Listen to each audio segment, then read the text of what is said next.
সকলকে আমার আনন্দিত জয়গুরু। আজকে আলোচনা করব পরম পূজ্যপাদ শ্রী শ্রী আচার্যদেবের দয়া। তারই কিছু দয়ার কাহিনী বর্ণনা করব আপনাদের সঙ্গে। চলুন শুরু করা যাক। পরম পূজ্যপাদ শ্রী শ্রী আচার্যদেব দাদা কয়েকজন আশ্রমিককে হিমাচল প্রদেশে পাঠালেন দীক্ষাপত্র সমীক্ষার কাজে। ওই অঞ্চলের মানুষ ঠাকুরের নামই কোনোদিন শোনেনি। তারা তাদের সম্প্রদায়ের দেব-দেবীর আরাধনা করে। সেই স্থানীয় মানুষেরা এসে সৎসঙ্গের কার্যক্রমে বাধা দিতে লাগল। যাই হোক, কর্মীরা অনেক কষ্ট করে একটি ছোট্ট সৎসঙ্গ অধিবেশনের আয়োজন করলেন। সেখানে প্রার্থনা শুরু হলো। এমন সময় অদ্ভুতভাবে ওখানে বসে থাকা এক স্থানীয় অদীক্ষিত মহিলা আমাদের প্রার্থনা শুনতে শুনতে এক দিব্যভাবে আবিষ্ট হয়ে পড়লেন এবং পুরুষোত্তম আয়ে হে বলে উচ্চ কণ্ঠে বারংবার ঘোষণা করতে থাকলেন। তার এই ভাব সেখানে উপস্থিত অন্যান্য স্থানীয় মানুষের মধ্যে এমন প্রবল প্রেরণা সঞ্চার করলো যে যারা আগে বিরোধিতা করেছিলেন সেই তাদেরই স্বতঃস্ফূর্ত অংশগ্রহণে তুমুল কীর্তন ও যাজন সহযোগে বিরাট আকারে সৎসঙ্গ অনুষ্ঠান সুসম্পন্ন হলো এবং অনেক মানুষেরই দীক্ষা হলো। তাহলে আমরা যদি বুকে ভরসা রেখে এই কাজে এক পা এগুতে পারি, দেখা যাবে ঠাকুরের দয়ায় কোথা কোথা থেকে কি না কি ঘটে গিয়ে আমাদের সাফল্যের দরজা খুলে যাবে। অনেকে যে বলেন দীক্ষাপত্র সমীক্ষার কাজে আমাদের অঞ্চলে যথেষ্ট লোকবলের অভাব। এর পরিপ্রেক্ষিতে আচার্যদেব একটি কাহিনী প্রায়ই বলে থাকেন। সৎসঙ্গের প্রথম যুগের সেই টেলিগ্রামের কাহিনী। মুজাফফর কনকিউরেট ওয়ান অ্যাজ মানজিট সোল্ড। সুতরাং আশার একটা ক্ষীণ রেখাও যদি দেখতে পাই আর আমার প্রত্যয় যদি দৃঢ় থাকে, তাহলে সেই বিশ্বাস ধরেই বহুদূরে এগিয়ে যাওয়া যায়। এখানে আমরা সবাই আসি, সম্মিলিত হই, ঠাকুরের কথা শুনি, আচার্যদেবের কাছ থেকে নির্দেশ নিই, গুরুজনের কাছ থেকে প্রেরণা পাই, যাতে তার কাজ আরও ভালোভাবে করতে পারি। আমরা যেখানে যে অবস্থায় থাকি, সবাই যেন সেই বিশ্বাস সেই উদ্যম নিয়ে দীক্ষাপত্র সমীক্ষার কাজে যোগদান করি এবং নিজে শুধু একা নয়, পরিবারের প্রত্যেককেই তাতে সামিল করব। বিশেষ করে আপনারা বাড়ির মায়েদের এগিয়ে দিবেন। মায়েরা যা সহজে করতে পারেন, আমাদের পুরুষদের পক্ষে তার অনেক কিছুই সহজ নয়। মায়েরা যে কোনো বাড়ির অন্দরমহল অবধি সহজে প্রবেশ করতে পারেন। খুব সাবলীলভাবে অন্য মায়েদের সঙ্গে ভাব বিনিময় করতে পারেন।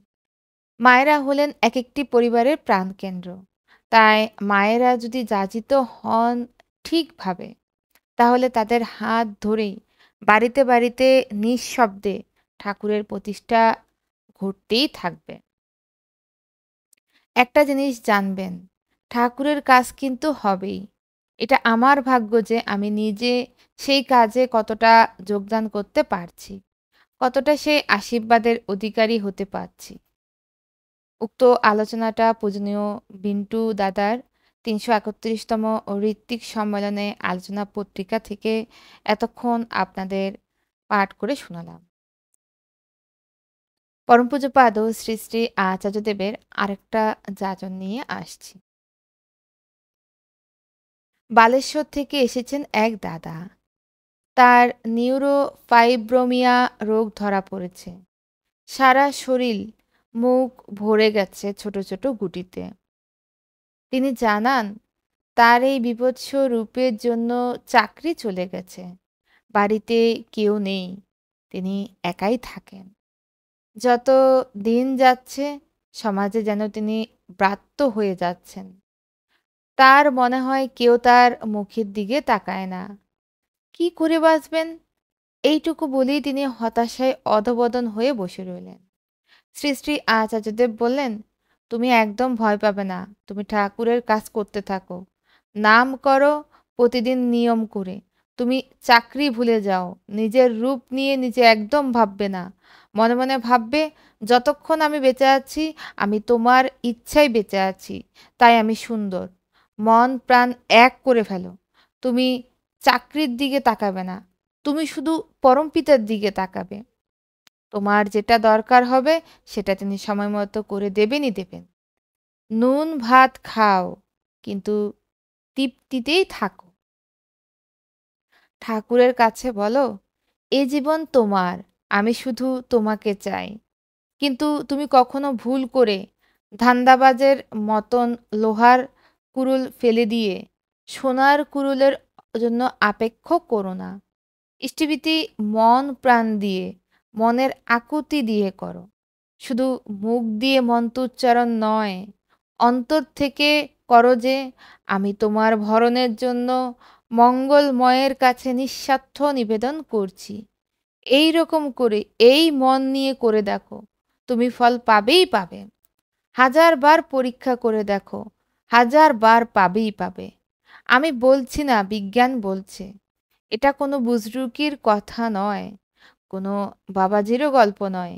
সায়েন্স বলেছে, যখন সব দিকের রাস্তা বন্ধ হয়ে যায়, তোমার জীবনের অপরচুনিটির সম্ভাবনার দরজা তখন ইষ্টিবৃতি খুলে দিতে পারে।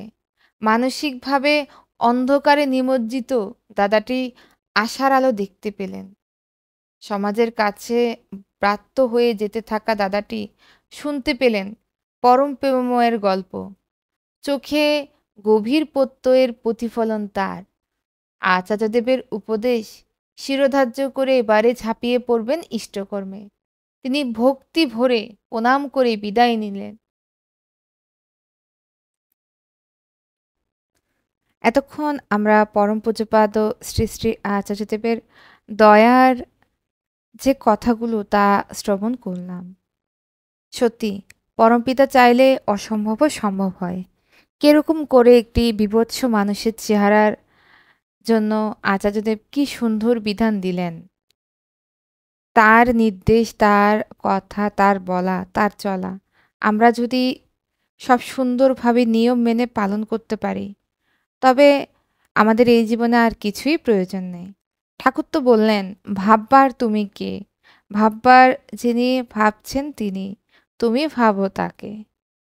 পরিশেষে প্রত্যেকের মঙ্গল প্রার্থনা করি পরমদয়ালের শ্রীচরণে। সকলকে আমার আনন্দিত জয় করুন।